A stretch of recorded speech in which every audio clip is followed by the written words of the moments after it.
오늘은 어둠 속에서도 구원을 준비하시는 하나님이라는 제목으로 하나님 말씀 증거하도록 하겠습니다. 지금 우리는 사사기서를 가지고 사사시대의 하나님의 구원과 관련된 이야기들을 살펴보고 있습니다. 이 사사시대는 여호수아가 가나안 땅을 정복한 이래로 약 400년에 걸친, 짧게는 350년, 좀 길게는 한 400년 정도 이 기간을 사사시대라고 이야기하고, 이 사사시대를 통해서 하나님의 구원의 역사를 우리가 은혜 받고 있습니다. 이 사사기를 살펴보면은 그 역사가 일정하게 계속 반복되고 있다는 것을 우리는 알 수 있습니다. 예를 든다면은 이스라엘이 하나님 앞에 죄를 범하죠.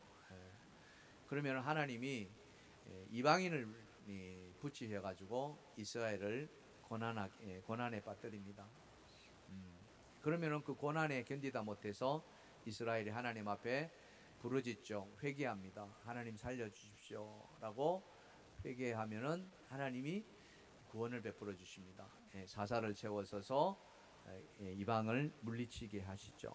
이런 역사가 계속 한 400년 동안 이렇게 반복이 되고 있습니다. 오늘 우리가 읽었던 사사기 13장, 이때가 되면은 이 반복의 역사가 조금 다르게 이렇게 나타나는 것을 보게 됩니다. 이 사사기 13장부터 삼손 시대가 열리게 되는데요. 이때도 이스라엘은 하나님에게 악을 행합니다. 그래서 하나님은 블레셋 사람을 들어서시죠. 그리고 이스라엘을 붙여버립니다. 징계합니다. 무려 몇 년 동안요? 오늘 본문에 보니까 40년이라고 이야기합니다. 이 기간 동안 이스라엘은 말로 다 할 수 없는 고난을 겪죠. 여기까지 보면은 범죄하고 이방의 손에 붙여서 고난당하는 그런 사사시대의 역사가 동일하게 이어지고 있습니다. 그러면은 그 고난 다음에 뭐라고 그랬습니까? 부르짖음이라고 그랬습니다. 하나님께 부르짖는 거죠.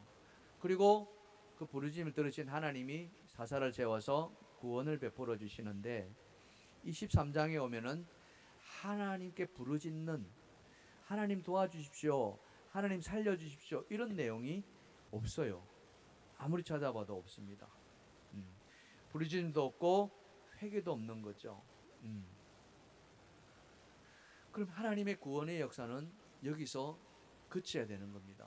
그렇잖아요. 살려달라고 하지 않는데 하나님이 애써 살려주겠느냐, 이게 이제 우리들의 생각입니다.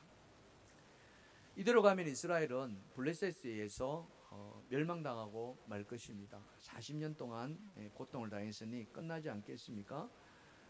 과연 그렇다면 이스라엘의 역사가 여기서 멈추기를 하나님은 바라실 것인가, 이거죠. 하나님은 이스라엘의 역사가 이 삼손이 세워지기 전에 이스라엘이 멈추기를 바라셨을까? 그럴 리가 없다는 거죠. 이스라엘이 하나님을 부르짖지는 않았지만은 하나님은 여전히 이스라엘을 구원하시려고 하셨다는 사실. 그래서 하나님은 물밑 작업을 하고 계셨다는 거죠. 말씀을 버리고 하나님을 떠난 이스라엘이었지만은 하나님은 여전히 이스라엘을 사랑하셨고 그 이스라엘을 구원하시기를 위해서 준비하고 계셨다는 겁니다. 그렇다면 하나님은 어떻게 이스라엘을 구원할 계획을 가지고 계셨는가, 이거죠. 오늘 우리가 살펴볼 내용들이 바로 그런 겁니다. 우리도 때로는 그죠? 하나님을 떠나서 그죠? 이렇게 세상 속에서 살아가지만은, 그러면 그 사람들이 다 멸망당해야 되는데 그렇지 않잖아요. 하나님은 여전히 하나님을 떠나 있는 그 백성을 살펴보고 계시고 또 구원하기를 원하신다는 사실입니다. 그럴 때 하나님의 그 구원은 어떻게 임하는가, 이거죠. 오늘 이스라엘을 통해서 우리가 그 은혜를 한번 나눠봤으면 좋겠습니다. 자, 하나님은 어떻게 이스라엘을 구원하시기 위해서 준비하셨는가? 자, 첫 번째입니다. 다 같이 읽어볼까요? 시작. 어둠 속에서 한 가정에 찾아오셔서 빛을 준비하십니다. 예, 한 가정을 통해서 하나님은 이스라엘 다시 일으켜 세우려고 한다는 거죠. 자, 지금 삼손이 사사가 되기 전에 그 이전의 사사들을 살펴보면은 사사기 11장부터 13장까지 22장까지 내용을 잠깐 정리해드리면은 입다가 마지막 살펴본 사사 아니었습니까? 입다가 사사가 된 후에 6년 동안 세상을 다스립니다. 그리고 입다 뒤에 베들레헴 사람 입산이 7년 동안 다스리고요.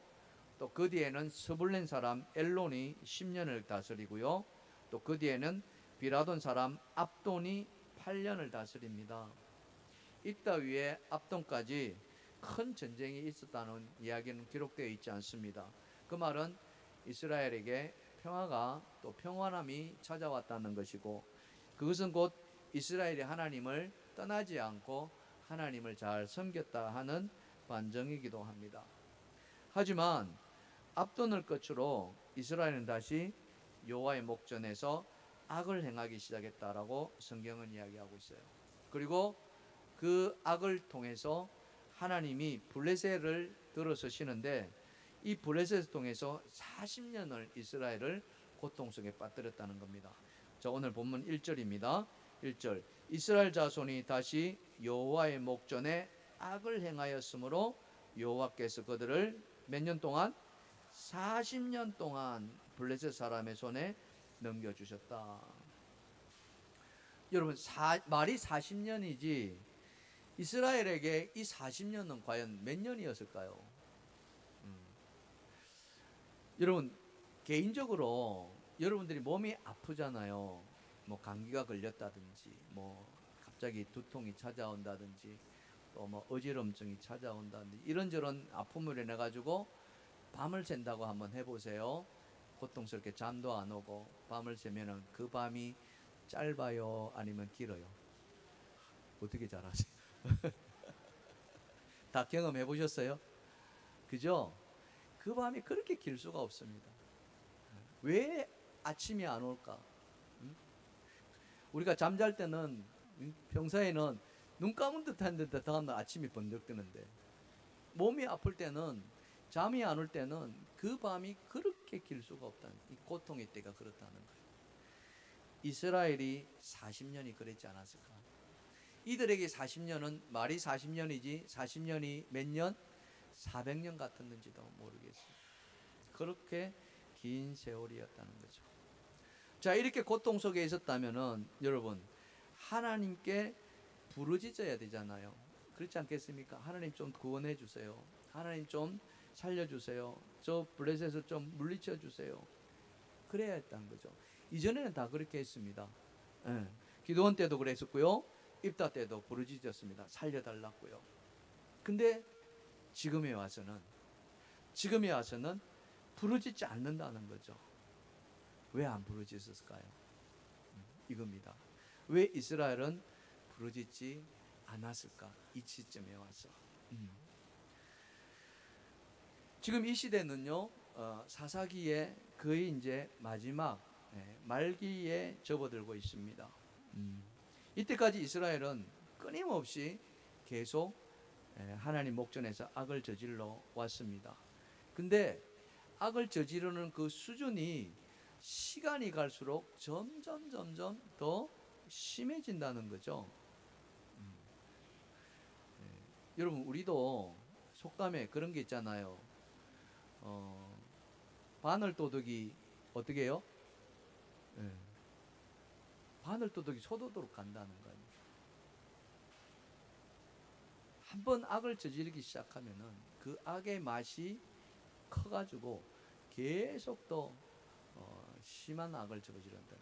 꼭 악이 아니더라도 마찬가지 아닙니까? 우리 그런 말 하지 않아요? 고기도 어떤 사람이 잘 먹는다고요?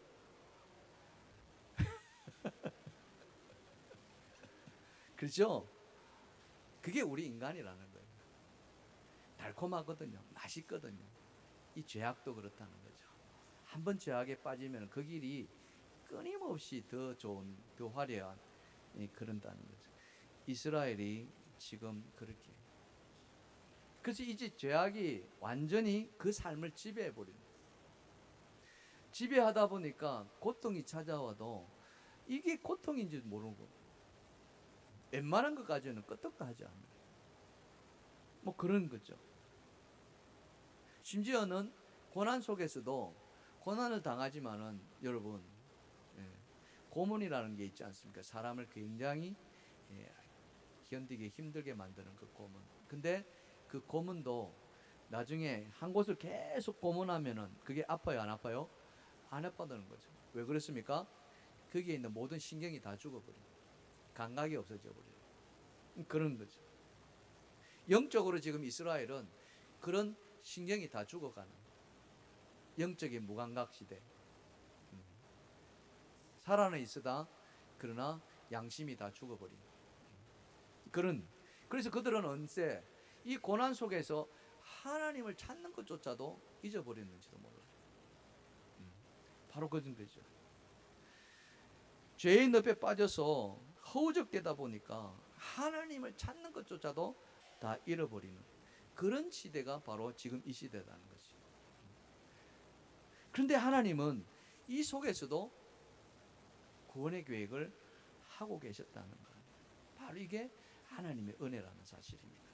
이스라엘은 하나님을 찾지도 부르짖지도 회개하지도 않았지만은 하나님은 여전히 이스라엘을 구원할 계획을 가지고 계셨다는 사실. 바로 이겁니다. 그 구원은 다른 것이 아니라 한 가정, 단 지파의 마노아를 찾아간다는 사실입니다. 자, 사사기서 13장 2절 같이 한번 읽어볼까요? 시작. 소라 땅에 단 지파의 가족 중에 마노아라는 이름하는 자가 있더라. 그의 아내가 임신하지 못함으로 출산하지 못하노니. 예. 단 지파의 마노아. 이 사람이 어떤 사람인지 우리는 알 수 없습니다. 여기에 처음 등장하는. 근데 그 이름을 보면은 우리는 좀 그의 삶이 어땠는가 하는 걸 짐작해 가는데, 이 마노아라는 이름은 어떤 뜻을 가지고 있냐면은 안식하다는 뜻입니다. 쉼을 얻다는 거예요. 그러면 이 마노아라는 이름이 괜찮아요, 안 괜찮아요? 괜찮습니다. 그죠? 안식이 얼마나 좋습니까? 쉼. 근데 지금 이 집에 자식이 있어요, 없어요? 없어요. 그러면 마노아의 안식이 안식이에요, 안식 아니에요? 안식 아니에요. 그렇잖아요. 아기가 있어야 되는데, 그래서 대를 이어가야 되는데 아내가 임신을 하지 못하는 거예요. 그러니 자식이 없으니 그 마음에는 아내는 아내대로, 남편은 남편대로 그냥 힘든 거예요. 남의 자식 이렇게 잘 살아가는 걸 보면은 그냥 부러운 거예요. 그런 걸 보면서 그냥 한숨만 푹푹 쉬는 거예요. 쉼이 아니라 한숨이 되는 그 삶을. 그러니까 마노아의 인생이 그다지 그렇게 밝지 않았다는 거죠. 근데 하나님이 이런 가정을 찾아가셨다는 거 아닙니까? 그리고는 그 가정에 기쁜 소식. 우린 기쁜 소식을 다른 말로 뭐라고 이야기합니까? 기쁜 소식을 두 자로 줄이면은 복음이라고 이야기합니다. 복음을 전합니다. 그 복음이 뭐였습니까? 자, 사사기 13장 3절입니다. 자, 다 같이 읽어봅시다. 시작. 여호와의 사자가 그 여인에게 나타나서 그에게 이르시되, 보라, 네가 본래 임신하지 못함으로 출산하지 못하였으나 이제 임신하여 아들을 낳으리니. 야, 여기 보세요. 본래 임신하지 못했다. 그러면은 이 여자는 임신이 가능한 여자였어요, 못하는 여자였어요? 못하는 여자였다니까. 임신했다가 뭐 유산하고 이게 아니라 임신 자체가 안 되는 여자예요. 그거 알았을까요? 결혼할 때? 몰랐겠죠. 이 당시에 무슨 뭐 임신 된다 안 된다 그걸 하는 검사가 있었겠습니까? 결혼해서 보니까 세월이 지나도 임신하기 안 되는 거예요. 그러니까 본래 임신하기. 그러니까 이 사람들은 임신에 대한 기대가 있어요, 없어요? 없어요. 낭만 같아요. 아이고, 그래도 가능성이 있다면은 시도라도 해보는데, 그렇잖아요. 이거는 뭐 본래 안 되니까. 근데 이제 보세요. 이제 그때는 안 됐지만 이제 임신하여. 이게 복음입니까? 복음 아닙니까? 복음이에요? 복음 아니에요? 복음인 거예요. 응? 기적이었습니다. 성경에 보면요, 하나님이 참 보면은 이런 기적을 참 많이 베풀어 주세요. 본래 임신이 안 돼, 자식이 없는 가정에 하나님이 자식을 주는 그런 어떤 복음을 여러 가정을 통해서 주셨는데, 어떤 가정이 있었습니까? 여러분이 알고 있는 가정 중에서 누가 자식이 없었어요? 아브라함에게 없었잖아요. 그죠? 아브라함을 찾아갔을 때 그에게 자식이 없었어요. 근데 그 사라에게 이삭을 주셨잖아요. 그죠? 또 누가 있을까요? 네, 한나. 그렇습니다. 그죠? 한나가 자식이 없었는데 누구한테 괴로움 당했어요? 본인나한테 당했다. 그죠? 막 숨어 당하고 자식도 뭐 아들도 못 낳는 여자 막 얼마나. 그래가지고 한나가 울고 막 하나님 앞에 소원해가지고 누구를 낳습니까? 사무엘 낳잖아요. 또 누가 아들이 없었어요? 신약에 오면은 사가랴의 아내 엘리사벳, 그에게도 제사장이었지만, 하나님을 섬기는 제사장이었지만 하나님 그들에게 자식을 주지 않았어요. 하지만 또 하나님의 사자가 임하여서 이 엘리사벳에게 자식을 주잖아요. 그래서 낳은 아들이 누굽니까? 세레와, 그죠? 사라, 한나, 엘리사벳. 이들은 다 임신이 안 되는 불능한 상태였지만 하나님께서 은혜로 자식을 낳는 기적을 이루어 주셨습니다. 마노아의 가정도 그였습니다. 기적이었고, 그 기적으로 하나님께서 아들을 주겠노라 이렇게 이야기하는 거죠. 오늘 이 말씀을 통해서 우리가 깨닫는 것은 무엇입니까? 우리가 우리의 삶을 돌아볼 때, 그죠? 이거는 이제 끝나는구나. 이거는 끝이야. 더 이상 회복이 안 돼. 더 이상 뭐 개선의 여지가 없어. 이런 우리의 삶의 끝자락. 더 이상 해볼 수 있는, 사람의 힘으로는 할 수 없는 그 한계, 그 끝자락에 하나님이 찾아오시면은 여러분 기적이 일어날 줄 믿습니다. 아멘입니까? 내 힘으로 할 수 있으면 하면 되는 거예요. 근데 본래 임신이 안 된 이 마노아의 아내에게 찾아와 가지고 임신하겠다고 이야기한 것은 전적인 하나님의 기적인 거죠. 사랑하는 성도 여러분, 우리 삶에 때로는 이와 같이 내 힘으로 할 수 없는 그런 한계에 달할 때가 있습니다. 질병이 올 수도 있고요, 또 하던 일이 안 될 수도 있고, 또 가정의 위기가 올 수도 있고, 사업의 위기도 올 수도 있습니다. 그렇게 한계에 달했을 때 하나님이 우리에게 찾아오면은 새롭게 시작되는 기적이 일어날 줄 믿습니다. 아멘. 여러분, 그 하나님의 그 기적을 마음에 소망하시고, 하나님 우리 가정에도 찾아와 주시옵소서. 그런 소망을 올려드리기를 주님의 축복합니다. 축복합니다. 우리 옆에 분 이렇게 축복할까요? 사람의 끝은 하나님의 시작입니다. 시작. 아멘입니까? 믿는 자에게 기적이 일어날 줄 믿습니다. 자, 그렇게 하나님의 사자가 마노아의 가정에 찾아와서 임신할 것이라는 기적을 이야기했단 말이죠. 자, 그렇다면 왜 하나님은 이 마노아의 가정을 택하셨을까? 그죠? 많고 많은 가정들, 그죠? 그 많은 가정들에서 이스라엘을 구원하시기 위해서 왜 마노아였느냐, 이거죠. 오늘 우리도 마찬가지입니다. 얼마나 많은 가정들이 있습니까? 그 가정 속에 하나님이 나의 가정에 찾아오. 내가 선택받을 수 있을까? 여러분 어떠십니까? 여러분 하나님의 그 택함을 받으실 수 있을 것 같습니까? 여러분 그렇게 되기를 주님의 축원합니다. 축원합니다. 그러나 거기에 택감 받을 때는 이유가 있더라는 거죠. 그 이유를 한번 살펴봅시다. 자, 고통 가운데 살아가는 마노아의 아내에게 어느 날 하나님이 찾아오십니다. 자, 희망의 소식을 전하죠. 그게 13장 3절 하반절부터 5절까지입니다. 자, 보시면은 자, 이렇게 시작해요. 이제 임신하여 아들을 낳으리니 그러므로 삼가 포도주와 독주를 마시지 말며 어떤 부정한 것도 먹지 말지니라. 보라, 네가 임신하여 아들을 낳으리니 그의 머리 위에 삭도를 대지 말라. 이 아이는 태에서 나옴으로부터 하나님께 바쳐진 나시린이 됨이라. 그가 블레셋 사람의 손에서 이스라엘을 구원하기 시작하리라 하시니. 여러분, 임신을 못한 여자에게 임신을 한다는 것도 은혜인데, 근데 그 아들이 어떤 아들이 됩니까? 이스라엘을 구원할 사람이 되는 거예요. 우리는 뭐 통상 이런 사람을 영웅이라고 한번 쳐봅시다. 영웅. 그러면은 영웅을 낳는 그 부모는 기쁨이 있을까요, 없을까요?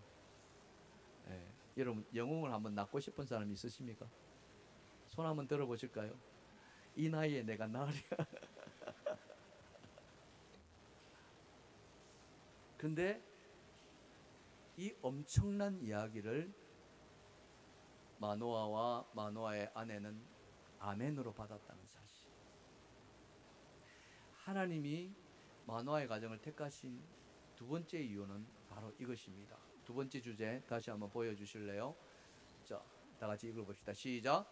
마노아의 부부는 하나님 말씀 앞에 겸손하였다는 거예요. 아들을 낳는 것도 너무나도 감사한데, 우리가 흔히 말하는 감지덕지인데, 그 아들이 이스라엘을 구원하는 그런 구원자가 될 것이다. 그러면서 그거는 나면서부터 죽을 때까지 하나님께 바쳐진 아들이라. 얼마나 감사합니까? 네가 잉태하여 아들을 낳을 것이다. 포도주와 독주를 마시지 말라. 머리에 삭도를 대지 말라. 이 말 앞에 그 아내는요, 거부하지 않았습니다. 무슨 말같지 않는 소리입니까? 제가 임신을 하다니요. 여러분, 여자의 몸은 여자가 가장 잘 알지 않습니까? 내가 임신할 수 있다, 안 할 수 있다는 여자가 가장 잘 알잖아요. 근데 뜬금없이 어느 날 갑자기 여호와의 사자가 와가지고 네가 아들을 낳을 것이다. 근데 그 아들이 이스라엘을 구원할 줄 나사렛이다. 어떻게 보면은 이 말이 좀 어떻습니까? 허황된 말일 수도 있어요, 없어요? 얼마든지 있을 수 있습니다. 그렇지 않습니까? 근데 이 마노아의 아내, 그 아내는 이 사자의 말 앞에 아무 말도 하지 못해. 오늘 말씀에 이렇게 살펴보면 이 여호와의 사자가 하나님의 사람, 그죠? 여호와의 사람으로 왔기는 왔습니다만은 그 얼굴이 마치 여호와의 사자와 같다. 너무나 두려워서 감히 말하지 못할 정도로 묻지도 못했다고 이야기합니다. 이것은 무엇을 의미합니까? 그 말 앞에 이 마노아의 아내는 겸손하게 머리를 숙였다는 것입니다. 근데 우리가 여기서 하나 특별히 기억해야 될 것은 이 여호와의 사자는 히브리어로 말라크라고 그러는데요. 이 말라크는 뭐냐면은 말 그대로 말을 전달하는 자입니다. 하나님의 말씀을 전달하기 위해서 보냄을 받은 자예요. 자, 그런데 그가 보냄을 받은 자의 사명을 충실히 감당한다면은 하나님의 말씀을 전달하는 자로 서야 했습니다. 예를 든다면은 오늘 이 말씀을 전달자의 위치에서 말한다면은 자기가 왕처럼 이야기하면 안 되는 거예요. 하나님이 말씀하시기를 마노아의 아내여, 네가 이제 임신할 터인데 그 아들을 낳을 것이고 그 아들은 머리에 삭도를 대지 말고 포도주와 독주를 마시지 말고 이렇게 할 것이로 내가 하나님 말씀을 대언합니다. 뭐 이런 식으로 말을 해야 한다는 거죠. 근데 이 여호와의 사자는 그렇게 말하지 않았습니다. 그는 마치 하나님처럼 이야기했습니다. 하나님처럼. 그리고 그대로 하나님이 되어서 이야기했다는 것은 또 다른 말로 표현한다면은 여호와의 사자였지만은 하나님께서 친히 이 마노아의 가정에 찾아오셨다라고 볼 수도 있습니다. 성경에 보면은 하나님이 직접 찾아오신 예가 한두 번이 아닙니다. 아까 우리가 아브라함 이야기도 했습니다만은 아브라함 같은 경우에도 하나님이 친히 찾아오시죠. 그렇지 않습니까? 직접 하나님이 오셔가지고 아브라함을 부르시지요. 아브라함은 어떻게 그랬습니까?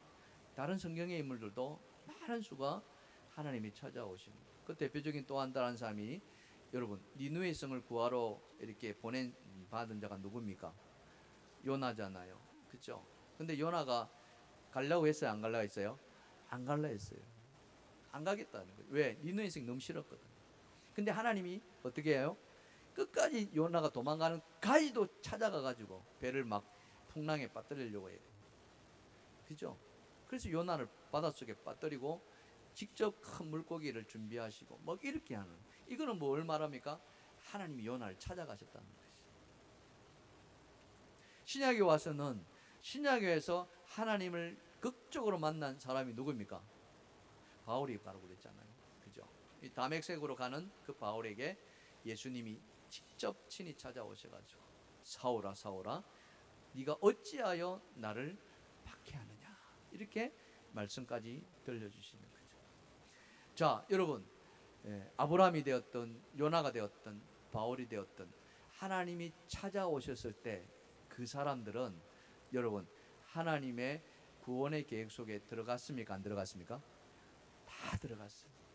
다 하나님이 그 사람을 들어서셔서 하나님이 사용하셨다는 사실. 여러분 그걸 찾으셔야 돼요.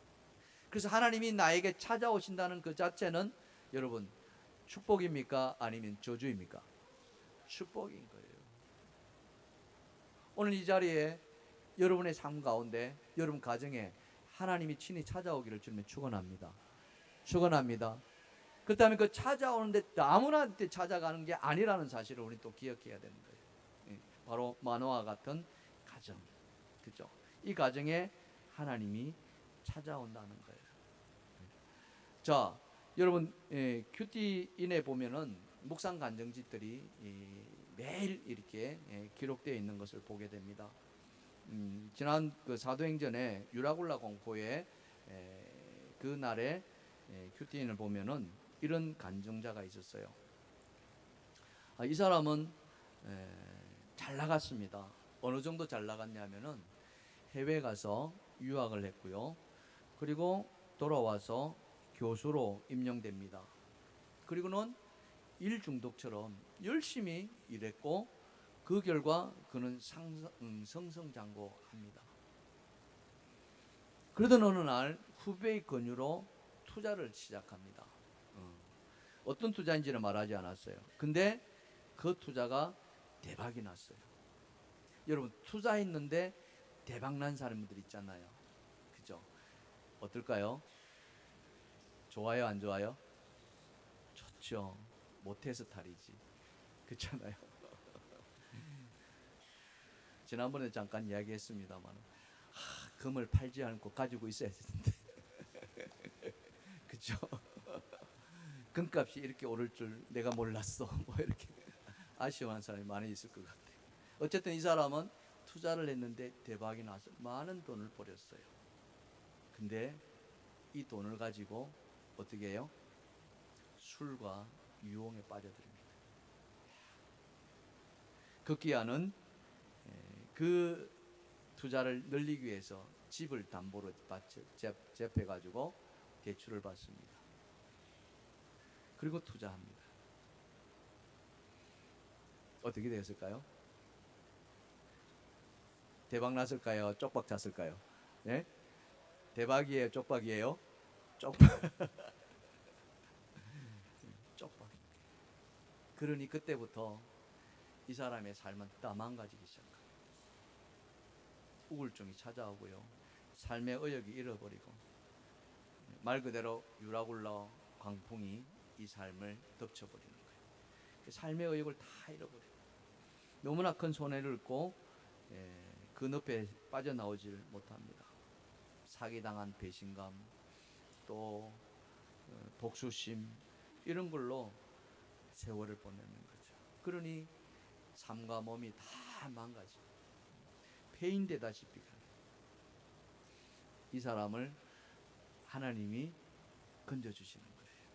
어떻게 해요? 그 아내를 통해서. 그 아내가 믿음을 가지고 있어가지고 이 아내가 이 남편을 큐티하는 공동체로 인도했다라고 이야기합니다. 그러면서 그 속에서 이 사람이 한 메시지를 듣는데 어떤 말씀을 듣느냐면은 이런 말씀입니다. 예수 믿는 자에게 우연은 없습니다. 어떤 고난도 구원을 위해 반드시 있어야 할 일이다. 고난은 구원을 이루어가기 위한 반드시 있어야 될 과정이라는 사실. 근데 이 말씀이 아멘으로 받아들여지니까 이 사람이 살아나는 거예요. 할렐루야. 말씀이 들려지면은요, 고난 속에서 하나님을 보게 됩니다. 그러나 그 고난 속에서도 하나님 말씀이 들리지 않으면은 그 고난은 그냥 고난으로 끝나버려요. 그걸로 끝나버려요, 그 인생은. 이게 말씀을 가까이 하는 사람들의 하나님이 주시는 축복입니다. 언제 말씀을 가까이 해야 됩니까? 지금 말씀을 가까이 해야 됩니다. 매일 우리는 가까이 해야 되는 거예요. 그 매일 하는 걸 뭐라고 이야기합니까? 큐티라고 이야기하는 거예요. 여러분, 큐티 오늘까지 신청 받습니다. 신청 안 하신 분들 나가실 때 꼭 신청하십시오. 왜? 하나님의 말씀입니다. 그 말씀을 붙들고 살아가는 자입니다. 내 인생에 그런 고난이 찾아오지 않으리란 법이 어디에 있겠느냐는 거죠. 또 평온할 때 하나님 말씀을 붙드는 자에게 하나님은 그를 지켜주시는 줄 믿습니다.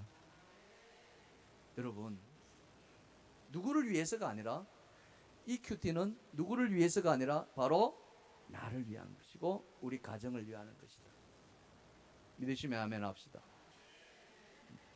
이 사람도 그렇게 아내를 이끌려서 큐티하는 공동체에 들어가서 말씀이 들려지니까 그때부터 지금까지 내 스스로가 내 인생을 살았지만은 이게 내가 사는 것이 아니었구나.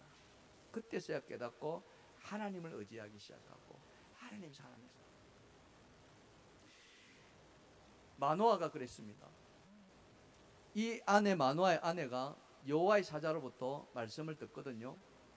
같이 말씀하지 않았습니다. 아내를 통해서 여호와의 사자 하나님께서 직접 말씀해 주셨어요. 그리고 그 말씀을 남편에게 그대로 전합니다. 여보 내 말 좀 들어보세요. 내가요 여호와 사자라는 분이 와가지고 말씀을 하시는데 네가 본래 임신을 못했는데 이제 네가 아들을 낳을 것이다. 근데 그 아들이 나실인이 될 거예요. 독주도 마시지 말고 부정한 것도 먹지 말고 머리에 삭도도 대지 말고 나면서부터 죽기까지 하나님의 사람이 되어서 이스라엘을 구원할 자입니다. 여보 기뻐해 주세요 라고 했을 때 남편이 뭐라고 했을까요?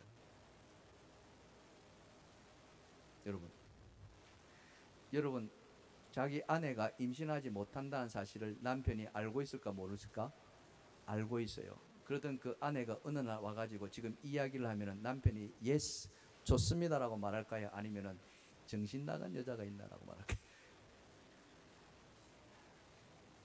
어떻게 반응하실까요?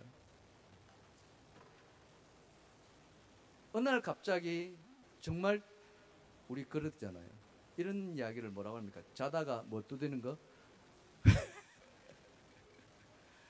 그런 말일 수 있잖아요. 너무 호황된 말. 그렇잖아요. 여보 우리가 잘하면은요 어쩌면 또 임신할 수도 있을 것 같아. 이 정도가 아니라 이건 너무나 선명한 말 아닙니까? 너무나 확실한 말이잖아요.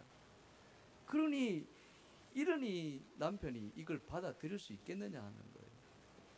아마 아니로라고 대답할 수도 있을 것입니다. 그런데 오늘 성경을 보니까 마노아는 어떻게 반응했어요? 마노아는 자 여러분 8절을 한번 보실까요? 다 같이 읽어봅시다. 시작. 마노아가 여호와께 기도하여 이르되 주여 구하옵나니 주께서 보내셨던 하나님의 사람을 우리에게 다시 오게 하사 우리가 그 낳을 아이에게 어떻게 행할지를 우리에게 가르치게 하소서. 예, 마노아는요 그 아내에게 무슨 귀신 씨나라 까먹는 소리 하지 마라 이렇게 한 것이 아니라 그 말씀을 듣고서 어디로 나아갔어요? 하나님께 기도하시나 기도의 자리로 나아갔다.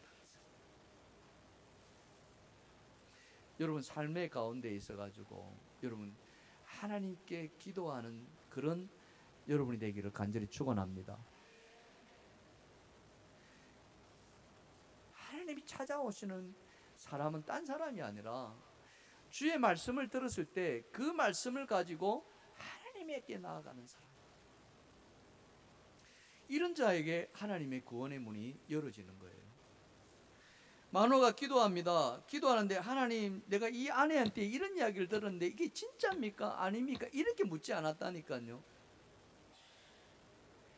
아내에게 들은 이야기를 그대로 하면서 이 말 속에는요 우리가 낳을 그 아이에게 이야기합니다. 이미 마노아도요 아이를 낳는다는 확신이 그 안에 있었다는 거예요. 이게 믿음입니다. 오늘 여러분 안에 그런 믿음이 있기를 주님 축복합니다. 임신하지 못한 부부, 아무리 시도하고 아무리 노력하고 온갖 수단을 다 들여도 임신이 되지 않았던 그런 부부가 그냥 뜬금없이 한 사람이 찾아와서 임신의 소식을 전했을 때 그것이 하나님의 말씀으로 들려지고 그 말씀을 가지고 다시 하나님께 기도하면서 확신하는 자, 이것이 바로 하나님께서 마노아를 찾아간 이유입니다. 지금 마노아의 주변에는요 다 여호와를 버리고 하나님 앞에 악을 저지른 사람들로 넘쳐났습니다. 타락의 끝판왕이죠. 어찌 마노아 때만 그랬습니까? 여러분 이스라엘의 북이스라엘의 아합 왕 시대에도 그랬지 않았습니까? 그때 활동했던 선지자가 엘리야였습니다. 그죠? 여러분 갈멜산에서 바알 선지자와 엘리야가 이 불시험을 가지고 싸웠던 것도 기억날 겁니다. 그 일 이후로 엘리야는 자기 목숨이 위태로웠어요. 이 아합 왕과 그 안에 그죠? 이세벨이 이 엘리야를 죽이려고 난리가 났어요. 그래서 엘리야는 그 뒤로 걸어마 날 살려라, 걸어마 날 살려라, 그렇게 심지어는 죽으려까지 했다니까요. 그때 하나님이 엘리야를 찾아갑니다. 그러면서 엘리야에게 이 말씀을 하시는 거예요. 자, 열왕기상 19장 18절입니다. 자, 같이 한번 읽어볼까요? 시작. 내가 이스라엘 가운데에 7,000명을 남기리니 다 바알에게 무릎을 꿇지 아니하고 다 바알에게 입맞추지 아니한 자니라. 아멘. 모두가 다 그 북이스라엘에 그죠? 이 아합으로 말미암아 모두가 다 하나님을 버리고 바알을 섬겼던 그때에 하나님이 몇 명을 남겨놨다고요? 7,000명.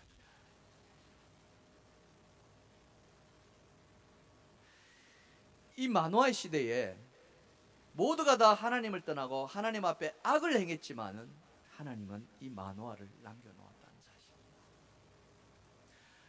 오늘 2025년도에 모두가 다 하나님을 떠나고 타락의 길로, 방탕의 길로, 자기의 길로 갈지라도 오늘 이 자리에 계신 여러분을 남겨놓으신 줄 믿습니다. 아멘입니까? 남겨진 자가 되기를 소원하시는 분 손 한번 들어볼까요? 내가 한번 보겠어요. 손 안 들은 사람. 할렐루야. 옆에 사람 쳐다보시고요. 축복합니다. 이 자다가 일어난 사람 뭘 또 축복받는지 몰라. 하나님이 찾아간 사람이 딴 사람이 아니라 끝까지 하나님을 붙드는 사람. 남들은 다 아니라고 할지라도, 남들은 다 딴 길로 갈지라도 내가 말씀 앞에 바로 서 있고 그 말씀을 붙들고 하나님 앞에 남겨진 사람. 하나님은 그 사람을 찾아가 주시고 그를 구원해 주시고 구원해 주실 뿐만 아니라 그를 통해서 하나님 나라를 이루어 가시는 줄 믿습니다. 마노아의 기도를 한번 들어볼까요? 자, 마노아가 하나님께 기도합니다. 사사기서 13장 12절인데요. 자, 같이 한번 읽어볼까요? 시작. 마노아가 이르되 이제 당신의 말씀되기를 원하나이다.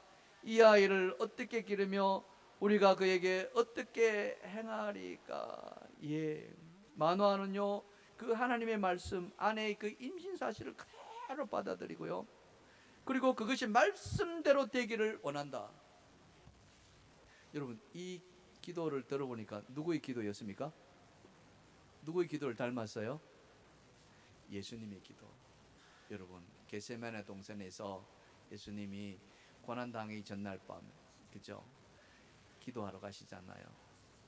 그 기도하실 때 땀방울이 핏방울이 될처럼 기도하는 가운데 주님이 뭐라고 하셨습니까? 아버지여, 이 잔이 내게서 지나가기를 원하나이다. 그러나 뭐예요? 내 원대로 마옵시고 아버지의 원대로 되기를 원합니다. 여기 보세요. 이제 당신의 말씀 되기를 원하나이다. 내 뜻이 중요한 것이 아니라 누구의 뜻? 하나님의 뜻. 이게 말씀 앞에 겸손한 사람들입니다. 내 뜻은 하나도 중요하지 않아요. 하나님이 원하신다면 그 말씀이 오늘 내 안에 이루어지기를 원하나이다. 그런 믿음의 겸손을 가지고 있는 사람에게 하나님은 찾아와 주신다는 거예요. 오늘 우리 안에 내 삶이 때로는, 그죠?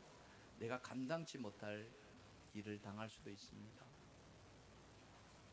하지만 우리가 하나님 말씀 앞에 귀를 기울일 때, 여러분, 말씀 앞에 귀를 기울인다니까. 지금은 텔레비전이 뭐 대세입니다만은 옛날 텔레비전이 없을 때 우리 집에 세상 소식을 들을 수 있는 유일한 것이 뭐였습니까? 라디오잖아요. 그것도 라디오도 무슨 라디오였습니까? 트랜지스터 라디오. 그죠? 다이얼을 돌려야 되는데 다이얼을 돌리면 어떤 소리가 납니까? 성능이 좀 괜찮으면 또 그것도 어떤 거는 삐익 소리. 그걸 주파수 맞추려고 우리는 어떻게 합니까? 아주, 그죠? 조심조심. 그것도 안 될 때는 막 돌리기도 합니다만. 여러분, 하나님의 음성은 세미하게 우리에게 들려줄 줄 믿습니다. 그 음성에 귀를 기울이셔야 됩니다. 하나님의 음성을 들으려고, 오늘도 하나님 나에게 무슨 말씀을 하시려고, 어떤 말씀을 하시겠습니까? 내가 말하는 것이 아니라 하나님이 나에게 말씀하십니다. 그게 무엇입니까? 그게 큐티 아닙니까? 그게 묵상이잖아요.